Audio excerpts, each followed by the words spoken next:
gente, tudo bem com vocês?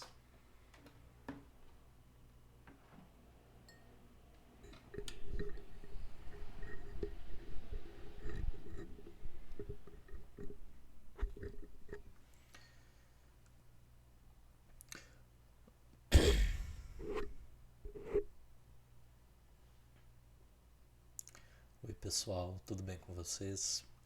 Então, tem 8 anos que o Dungeons and Dragons quinta edição saiu no Brasil. No Brasil não, né? No Brasil saiu em 2018, mas acho que o D&D Next de 2014 é a primeira versão. Teve playtest antes e eu tenho os livros acho que desde 2015, se eu não me engano. E chegando em quase uma década de sistema lançado, uma das coisas que eu sempre quis refletir, e acho que é pouco falado aqui no YouTube, é que Dungeons and Dragons na quinta edição é um sistema que talvez não envelheça tão bem. E eu vou tentar discutir um pouco aqui o porquê. Eu espero que nos comentários ninguém venha me criticar, me destruir, né, me bater no que eu vou falar, mas eu vou tentar explicar um pouco. Eu sou fã do sistema da quinta edição. Eu acho que ele democratizou em termos de regras, ele deixou mais fácil o começar a jogar RPG. Eu acho que ele facilitou muito a entrada de novos jogadores e ele contribuiu para divulgar o que é o RPG atualmente. Né? É o sistema mais famoso, uma companhia grande, que é o Wizards of the Coast, lançou ele, está fazendo muito sucesso. O RPG de mesa voltou a ter um grande espaço, né, nos veículos midiáticos, né, de cultura de massa mesmo. Então a gente vê aparecendo em séries, a gente vê aparecendo em filmes, a gente vê aparecendo RPG na cultura pop de uma forma geral. Já era uma coisa que existia, mas agora ficou mais acessível. E por que que eu acho que eu gosto muito do sistema da quinta edição, mas eu acho que ele vai em algum momento ser vai envelhecer de uma forma um pouco ruim, né? Eu acho que os game designers, né, os criadores da quinta edição, tentaram fazer um sistema que fosse ao mesmo tempo simples, letal, no sentido de os combates são difíceis, as criaturas são exigentes, mas ao mesmo tempo os jogadores também se sentem poderosos. Então ela tem grandes mecânicas que favorecem esse crescimento, esse desenvolvimento em poder dos personagens. E o que eu acho que é importante nessa história toda, né? Por que essas mecânicas favorecem? Por que elas apareceram?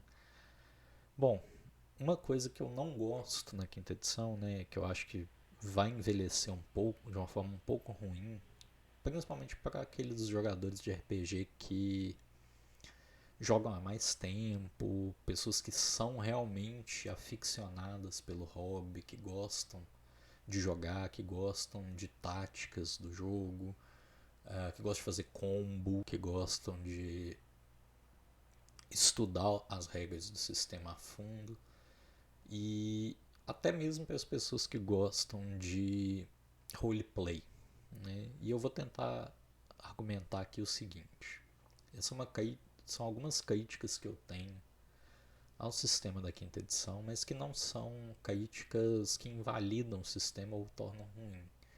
Mas eu acho que são coisas que vão ser em algum momento revisitadas lá na frente pelos próximos, né, designers de jogos para Wizards of the Coast.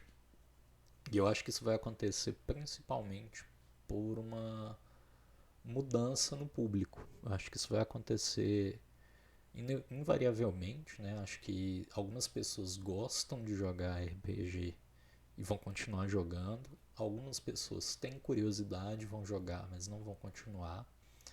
Algumas pessoas vão entrar no hobby, vão gostar e vão querer continuar. Mas, de uma forma geral, o que eu percebo é que muitas das pessoas que jogam RPG e são de fato assíduas no RPG têm preferências por duas vertentes, né? Duas grandes coisas importantes ali num sistema de RPG, que é a parte mecânica, a parte tática, a parte de regras e a parte de storytelling, né? De desenvolvimento de personagens, de narrativas. E não tem uma coisa que é certa ou uma coisa que é errada. As duas coisas são importantes num sistema. Né? E por que as duas coisas são importantes? Ter boas regras, boas mecânicas, coisas bem definidas facilita para um jogador e para um mestre aplicar regras. Se o sistema consegue prever de forma eficiente todos os tipos de situações mais frequentes, né? Ele não vai prever todas, mas se ele prever as mais frequentes, ele é um sistema bom. Ele facilita a entrada de um jogador. Por mais que ele tenha muitas regras, ele facilita que o mestre aplique e que o jogo se torne justo. Né? As regras estão ali justamente para o jogo ser justo. E se ele tem mecânicas ou pelo menos um contexto que ajude você a contar uma boa história, ele também é um fator importante, né? Uma característica importante de um sistema de RPG. E o Dungeons and Dragons, ele de fato não é um sistema que preza muito pelo roleplay. Ele não é um sistema que facilita a interação e você tem poucas bonificações por interpretar um personagem e seguir o que um personagem faria, dar vida a um personagem no sistema como jogador. A quinta edição tentou corrigir isso criando a mecânica de inspiração, né, que a gente conhece bem. Acho que depois de quase 10 anos do sistema lançado, a maioria das pessoas vai saber o que é inspiração. Mas o que é importante nessa mecânica, mas ao mesmo tempo não é tão eficiente? O jogador pode receber vantagem do mestre, né? A inspiração, ele pode gastar a inspiração, que é um ponto que você tem ou não, né? É um marcador binário. Caso o mestre se sinta à vontade de dar essa inspiração. O livro do mestre ele discute algumas mecânicas que você pode usar para dar inspiração, mas isso, em última análise, depende do Dungeon Master, né, do mestre de jogo. E por que eu acho que essa não é uma mecânica tão legal de ser implementada em termos de interpretação? É que isso cai no favoritismo às vezes, né? Não é tão fácil você determinar o que é um personagem agir como ele agiria, né? Eu vejo muitas vezes as pessoas argumentando determinadas ações, determinados comportamentos de personagens no RPG e nem sempre isso vai ser percebido da mesma forma pelo DM e pelos outros jogadores.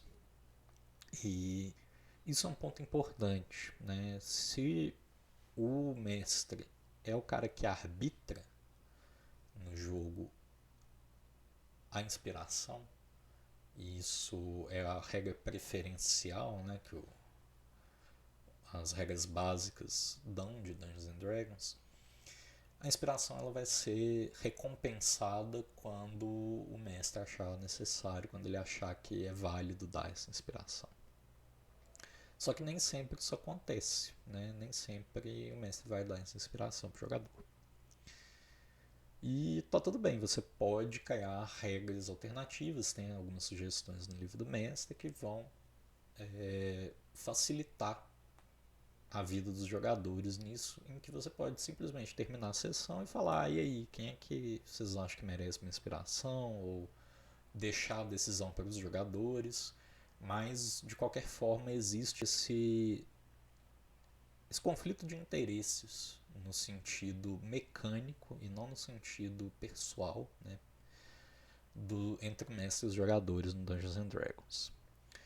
O conflito mecânico ele acontece justamente porque para o mestre é difícil às vezes na quinta edição criar um desafio que seja realmente um desafio, né, e que seja um desafio dentro das regras estipuladas do jogo. E aqui que eu vou entrar nesses problemas mais escancarados da quinta edição que eu venho percebendo desde que eu comecei a jogar lá em 2016 ou 2017. A quinta edição permite a mecânica de inspiração e o jogador pode ganhar vantagem. Porém, ela também permite outras mecânicas que eu, em todas as mesas que eu joguei e mestrei, são utilizadas porque os jogadores gostam, né? Os jogadores acham relevante ter essas mecânicas de vantagem. E muitas vezes são regras da casa ou são regras estabelecidas ali como regras variantes no conjunto de regras básicas de Dungeons and Dragons, que são a regra de flanqueamento, por exemplo, regras de cobertura. As de cobertura são regras básicas, mas regras de posicionamento tático em relação à altura, né, se você está em um ponto mais alto que o seu adversário ou não. E a mecânica de vantagem como um todo. Eu vejo ela como uma mecânica problemática. E eu vejo ela problemática porque ela reduz as possibilidades do jogo a três estados, basicamente. Tirando o talento racial dos elfos, a precisão élfica, né, o Elven Accuracy em inglês, ela reduz a esses dois estados. Ou você tem desvantagem ou você tem vantagem. Ou você joga um D20 normal. A chance de cada número sair num dado de 20 lados é de 5%. Quando você joga vantagem, você ganha uma chance maior de tirar um resultado necessário para você passar em um teste de habilidade, em um saving throw, ou em uma salvaguarda, como foi traduzido, ou também em acertar um ataque. E quando você tem desvantagem, você rola 2 dados e usa o menor dos resultados. O problema disso é que quando você usa essa mecânica de vantagem e desvantagem, as coisas se anulam muito fácil. Por quê? Vários efeitos no jogo vão proporcionar desvantagem a um monstro ou a um jogador, como por exemplo a condição Poisoned, como por exemplo certas condições de combate ou mesmo efeitos mágicos. E aí o que acontece? Né? O que eu vejo que acontece nas mesas mais focadas na parte mecânica, na parte de regras de Dungeons and Dragons? Os jogadores vão procurar anular as desvantagens. Então, se a regra de flanqueamento existe, se um jogador tiver com desvantagem, ele vai tentar flanquear. E aí isso anula, uma coisa anula a outra. Se um monstro receber uma magia que dê desvantagem a um determinado ataque ou um saving throw ou alguma coisa, o mestre vai se sentir compelido a fazer alguma coisa para o monstro perder a desvantagem, né? E isso vai se tornando um conflito de interesse ali, um conflito de regras. E eu não gosto desse negócio, em especial porque eu acho que reduz condições muito variáveis, né? Eu acho que o bônus que um jogador deveria receber, né, que um personagem deveria receber por estar flanqueando, vai depender invariavelmente do tipo de criatura que ele está enfrentando, do tamanho da criatura. Eu não acho que para flanquear um ogre, né, um bicho grande, ou um gigante, ou um verme púrpura, você consiga fazer isso com duas pessoas. Né? O combate em Dungeons and Dragons ele é bom, ele é desenhado de uma forma relativamente boa, mas ele é falho, ele tem problemas sérios, né? O problema de você aceitar que tudo ali acontece simultaneamente é uma questão relevante. Outra coisa que não me desce muito no sistema de Dungeons and Dragons na quinta edição é que eu acho que falta cenários, falta novidade. Né? Isso não é um problema de Dungeons and Dragons, pelo contrário, é um problema de desenho de mídias digitais como jogos, filmes, séries, como um todo. Isso é um problema de produção cultural que a gente tem enfrentado nos últimos anos. De crise, né, na indústria de produção de jogos, de mídias, de uma forma geral. Qual que é esse problema? É muito difícil você lançar um conceito novo, um conceito que seja realmente inovador, um jogo que seja diferente, um filme que seja uma proposta nova.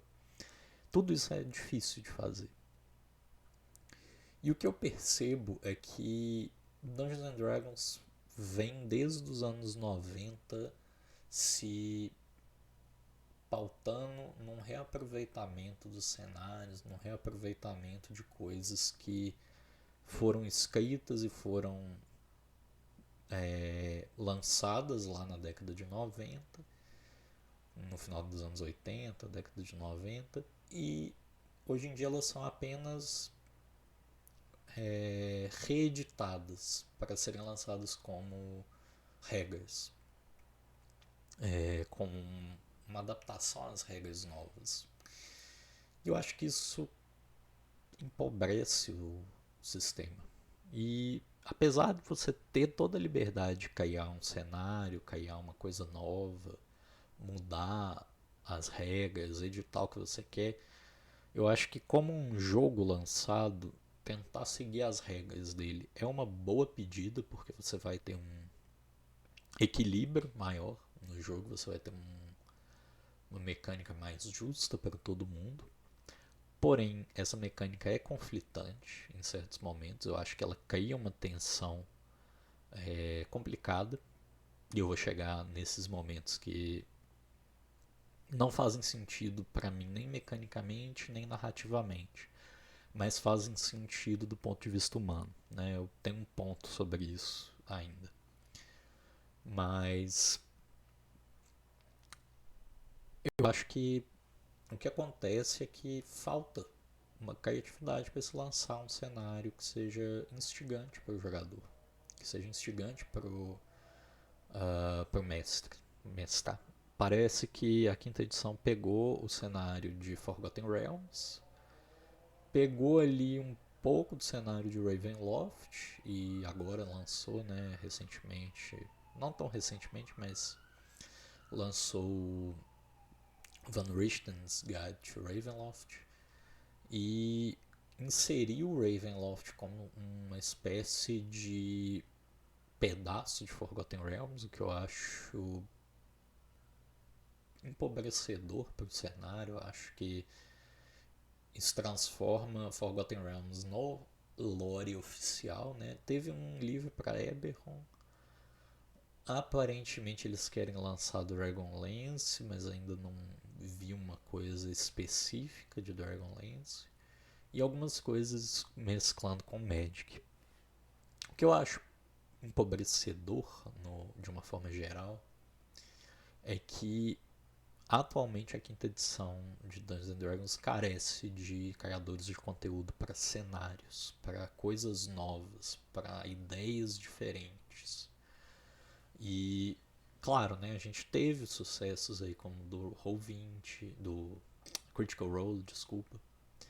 A gente tem, né, os homebrews de cada pessoa, né? Eu tenho o meu mundo, os DMs com quem eu já joguei também tem os mundos deles, a gente vai criando, vai adaptando as coisas, mas de uma maneira geral eu sinto que falta ainda na quinta edição bons cenários, cenários diferentes, cenários que deem vontade de você entrar ali. Por exemplo, Forgotten Realms é um cenário legal, mas eu tô um pouco cansado. Eu já sei quem são os Entarim, quem são os Harpers, quem são os Red Wizards. Eu já sei que nos Forgotten Realms a maior parte dos reinos realmente são Forgotten pela Wizards of the Coast. Eu acho que falta explorar o resto de Forgotten Realms, né? A gente não teve ainda um livro que trouxesse na quinta edição os Reinos Esquecidos de uma forma completa, então a gente não vê todo o mundo, né, de Abertoril, a gente não vê todo Faerun, que é o continente, né, a gente vê só a Costa da Espada, que são os materiais utilizados lá para desenhar os jogos online, para fazer a integração com Magic the Gathering, tudo isso. E eu acho que isso empobrece inclusive a narrativa que a gente tem hoje no RPG de tentar fazer com que ele seja inclusivo, né? A gente sabe que você pode adaptar, você pode mexer, você pode mudar, porém me falha a memória, e eu não conheço todos os materiais, eu não tenho todos os livros, eu não li tudo que saiu da quinta edição até hoje. Eu folheei algumas edições que eu não tenho e eu tenho uma parte considerável, mas não dá para eu comprar tudo que é lançado. E uma das coisas que me chama muita atenção até hoje é não ter cenários que foram lançados lá nos anos 90, que poderiam facilmente ser não reeditados, mas relançados como aventuras diferentes, né? Como Alcadin, que é uma parte em Forgotten Realms, Karatur, que é em Forgotten Realms, e que mesmo partindo de um estereótipo racial que a gente tem no mundo real, né, um estereótipo cultural na verdade, são cenários muito interessantes, porque eles trazem elementos de mitologias e culturas que são diferentes das, digamos assim, Europa medieval, né, da Alta Idade Média. E eu acho que isso é importante, né, ter cenários que lembrem mais a Índia, lembrem mais a China, o Japão, a Europa Oriental, né? A gente tem isso um pouco em Baróvia, no Ravenloft, mas falta mais disso, falta mais exploração daquela diversidade que a gente tem no mundo, né? Coisas, cenários que se passem em algo análogo ao continente africano, análogo às culturas mesoamericanas. Você tem aventuras aqui e ali, mas falta isso. Assim como falta conteúdo novo, conteúdo diferenciado, conteúdo aprofundado em um mundo. E isso é um problema que eu vejo na quinta edição. Mas um outro problema que eu vejo, que é mais sério ainda em termos de roleplay e de mecânica de jogo, são os saving throws. E por que eu acho que eles são um problema? Eles tentaram resolver um negócio que era um problema na primeira, na segunda, até na terceira edição. Na quarta eu não sei, porque eu não joguei a quarta edição de Dungeons and Dragons. Mas as primeiras eu tenho uma noção, né? Até a terceira, e depois eu voltei a jogar na quinta. E o que acontece? Quando você tem um saving throw, né, uma salvaguarda, uma jogada de proteção, toda vez que você é atingido por um efeito mágico, por um veneno, por uma paralisia, por alguma condição imposta a você por um inimigo na edição, né, Dungeons and Dragons quinta edição, né, 5.0, você faz essa jogada de proteção, que pode ser de qualquer atributo, né, pode ser de inteligência, de carisma, de sabedoria, de força, de constituição ou de destreza. Dependendo da sua classe, você tem proficiência, ou seja, você soma o modificador do seu bônus de proficiência nessa jogada, que é dada por um dado de 20 lados, mais os modificadores dos atributos, né, do atributo respectivo, mais o seu bônus de proficiência. Até aí tudo tranquilo. O que eu acho que é um problema é que o saving throw para o jogador às vezes faz ele perceber que ele não está jogando de fato. Ou seja, quando ele lança uma cantrip, ou quando ele lança uma magia, ou quando ele impõe alguma coisa que o adversário dele precisa rolar um dado, alguns jogadores podem sentir que eles estão perdendo protagonismo, eles não estão rolando esses dados. É o DM que vai rolar. E na mesa a gente sabe que tem aquela mitologia de que quando você está jogando como mestre, os dados são muito melhores do que quando você está jogando como jogador, né, como player. E aí o que acontece? Você jogou os dados, né, para um monstro, ele passou no save ou ele não passou. Alguns efeitos vão ser mais fracos e aí o monstro pode fazer o save dele no início do turno dele, né, da jogada dele. E alguns efeitos são mais fortes, por assim dizer, e ele vai perder o turno depois de fazer o saving throw, né? Ele só faz no final do turno para tentar quebrar aquela condição. Por que eu não gosto disso? Eu acho uma mecânica ruim. Ela tira o peso da falha nos saving throws. Né? O único saving throw que é de fato relevante, que a falha realmente importa no D&D 5, né, na quinta edição, é o save contra a morte. É o único save que realmente faz os jogadores ficarem com o cabelo em pé, com a coluna ereta, prestando atenção na mesa, apreensivos. E da mesma forma é o único save que faz o mestre ficar apreensivo também. Porque, de uma forma geral, os mestres não querem que seus jogadores morram, né? Ou seus jogadores não, desculpa, isso aí nenhum mestre quer, mas que os personagens dos jogadores morram. E aí o que acontece? Você faz o save, aí você falha. Narrativamente, me parece muito estranho você falhar, ficar paralisado e depois de uma rodada paralisado você conseguir quebrar essa paralisia, como se fosse um efeito simples. A gente sabe que os heróis, os personagens dos jogadores como heróis em Dungeons and Dragons, são personagens acima da média, eles têm habilidades mágicas, eles são poderosos, eles têm recursos para gastar. Porém, quando eles são acometidos por alguma condição, e isso vale para o monstro também, me parece estranho um monstro ou um personagem de um jogador quebrar esse efeito por uma rolagem de dado. E nas edições anteriores, o que acontecia? Você falhou no save, já era. Você, falhou na salvaguarda, está paralisado até o efeito passar. O efeito pode ser 1 minuto, pode ser 30 minutos, pode ser 1 hora, pode ser 1 semana. E o que acontece nesse caso? Isso frustra a experiência do jogador, que ele fica incapacitado muitas vezes no combate, não podendo fazer nada.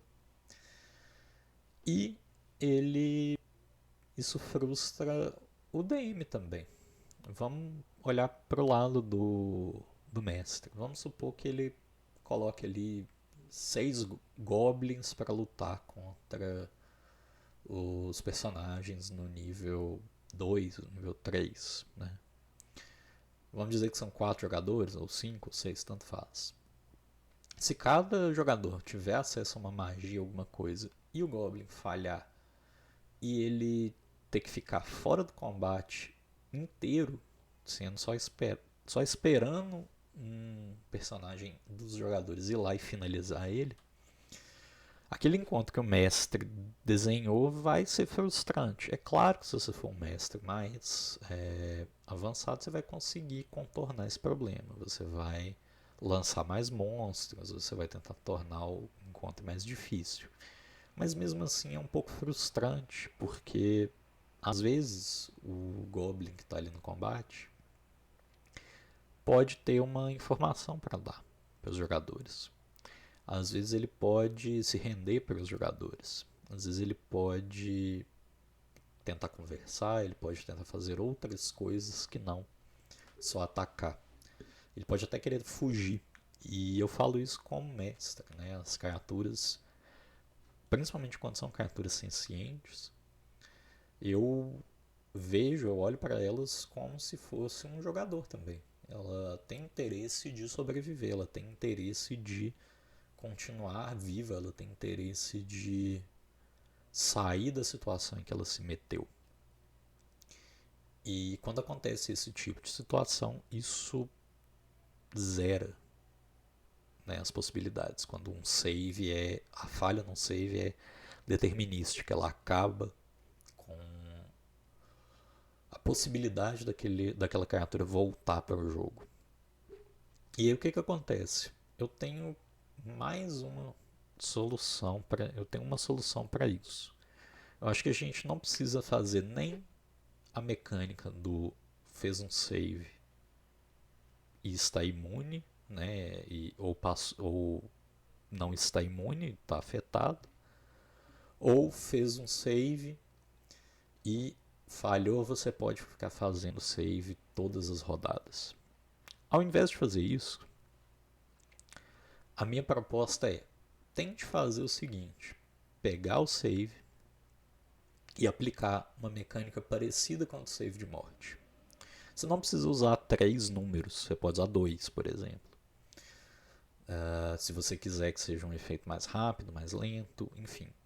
Vamos supor que os personagens estão andando no meio do deserto, aparece um escorpião gigante, o escorpião gigante tem um aguilhão e o aguilhão ferroa, né, pica um dos jogadores em combate, né, um dos personagens dos jogadores. E aí aquele personagem tem que fazer uma salvaguarda, uma jogada de proteção contra o veneno e é uma jogada de constituição. E aí digamos que a dificuldade dessa jogada é 14.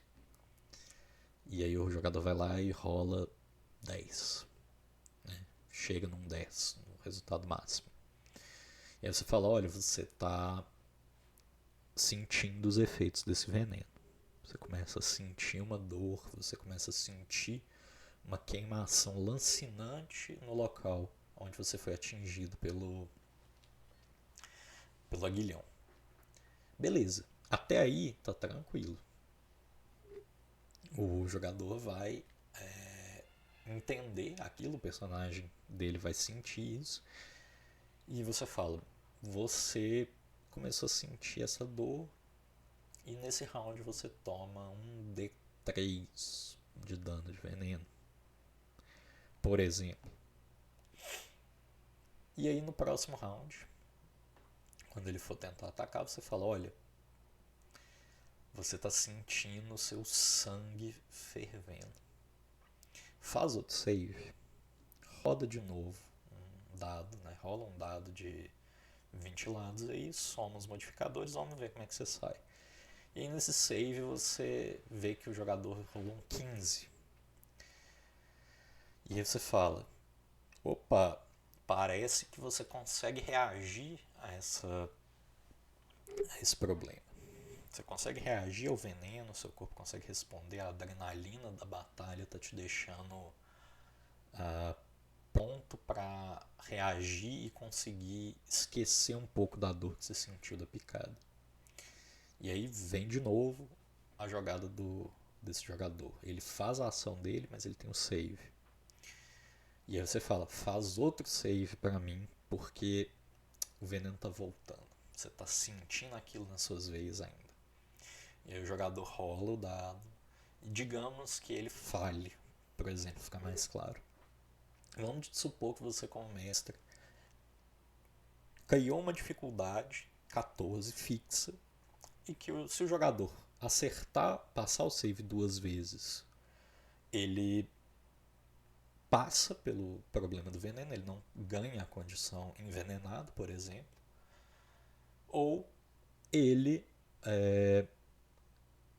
falhando 2 vezes, né, uma melhor de 3, se ele falhar 2, ele ganha a condição. E aí você fala, agora você está envenenado. A dor é grande demais, o veneno começa a deixar sua visão turva, parece que passou um pouco a sua adrenalina no combate, você começa a sentir uma tontura, uma fraqueza muscular e tá difícil de manter a concentração no que você tá tentando fazer nesse momento, seja lançar uma magia, seja atirar com arco, seja tentar manter uma distância e atacar corpo a corpo o escorpião. E isso é um problema, uma solução, na verdade, para um problema que é simples, mas que ela não é tão utilizada. Eu não vejo ela ser tão proposta assim. Dessa forma, você consegue fazer com que o saving throw importe mecanicamente, ou seja, não é só incapacitar uma criatura ou dificultar as coisas por uma rodada, e também não é só fazer uma jogada de dados e acabou. E não tem nenhum efeito narrativo, né? Não tem nenhum efeito prático. E eu mesmo não implementava essa ideia, eu tive essa ideia recentemente, eu nunca vi ninguém comentando isso no YouTube, mas também não tenho certeza se isso é proposto em algum livro, algum suplemento de Dungeons and Dragons. Mas é uma ideia que me pareceu boa. E eu falei, eu acho que eu preciso gravar um vídeo a respeito. E tive essa ideia, né? Falei, vou, quem sabe, começar um canal no YouTube de Dungeons and Dragons. Não só de Dungeons and Dragons, de RPG em geral. Mas é isso, pessoal. Eu agradeço a atenção. Se vocês conseguiram aguentar 30 e tantos minutos do meu falatório, dos meus pensamentos sobre D&D, eu agradeço demais a força de vocês. Se vocês puderem dar um joinha, né, compartilhar o vídeo, comentar os pensamentos de vocês, o que vocês acham que é interessante, o que não é, que críticas vocês têm sobre a quinta edição. Coloca aí nos comentários e eu vou ler, vou responder, vou interagir com vocês da melhor forma que eu conseguir, beleza? Muito obrigado e até a próxima.